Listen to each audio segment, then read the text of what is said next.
Hola! Our menu for today is sinigang na ulo ng salmon. Nag-init ang mantika, nilagay ang bawang at sibuyas. Gamit ko pala ang aking electric multi-cooker na binili ko sa Shopee. Gusto ko talaga paglutuan ng aking pamilya kahit yung single pa ako. Enter the luya. Ayan, luto-luto, halo-halo.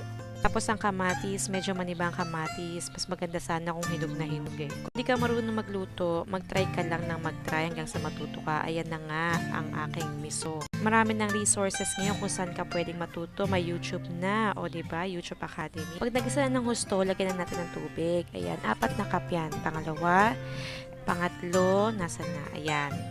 At pang-4. Yung dami ng tubig, depende yan sa preference mo. Maging decisive ka. Ayan, kumukulo na. Timplahan na natin ng paminta. Pamintang buo, masarap dyan. May konting pamintang durog din. Tapos, ayan na nga yung sinigang.